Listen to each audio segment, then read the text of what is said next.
राज्यात अनेक ठिकाणी सीएनजीच्या दरात वाढ झाल्यामुळे सामान्य नागरिकांसह रिक्षा चालक आणि टॅक्सी चालकांना याचा सर्वाधिक फटका बसतोय। सीएनजीच्या दरात ₹1.35 वाढ होऊन आता नवे दर झाले ₹96.50। नाशिकमधून याचा आढावा घेतला आमचे प्रतिनिधी मुकुल कुलकर्णी यांनी।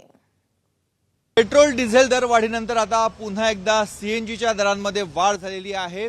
त्यामुळे सर्वसामान्य नागरिकांबरोबरच जे वाहन चालक आहेत, रिक्षा चालक आहेत, त्यांना देखील आता अतिरिक्त भुर्दंड हा सहन करावा लागणार आहे। जरी सीएनजीच्या दरामध्ये वाढ झाली असली तरी सीएनजीच्या पंपावरची गर्दी ही काही कमी व्हायला तयार नाहीये। सीएनजीचे दर वाढलेत पुन्हा एकदा पेट्रोल डिझेल पाठवून।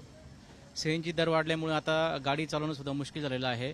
कारण शासनाने या 2-3 दिवसामध्ये लगातार ₹2 ₹5 वाढ केल्यामुळे सर्वसामान्य नागरिकांना या सीएनजी पासून सुद्धा सुटका मिळेल नाही। पेट्रोल प्रमाणे सीएनजी पण वाढत आहे आणि सीएनजी बाबत विशेषतः कोणी काही बोलायला तर सीएनजी हा असा विषय आहे की सर्वसामान्य माणूस वापरतोय, मोठ्या मोठ्या गाड्या वापरत नाही, त्यामुळे सीएनजीची विशेषतः कुठे कोणी न्यूज घेत नाही, म्हणून सीएनजीचे सारखे रेट वाढत चाललेले आहेत। याबाबत सरकारने काहीतरी योग्य ठोस पुरावा की निर्णय घ्यावा असं मला वाटतं।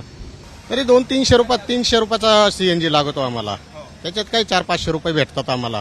ती पण उन्हातानामध्ये फार कष्ट हे केल्याच्या नंतर भेटत आहे। एका बाजूला वाहन चालक, टॅक्सी चालक यांना अडचणींचा सामना करावा लागतोय, तर दुसऱ्या बाजूला जे सर्वसामान्य नागरिक आहेत त्यांना देखील याच सीएनजीच्या दरवाढीचा फटका आता बसू लागलाय। त्यामुळे नाशिककरांमधनं नाराजी व्यक्त होत आहे। कॅमेरामन मंगेश सोनवणेसह मुकुल कुलकर्णी, एबीपी माझा, नाशिक।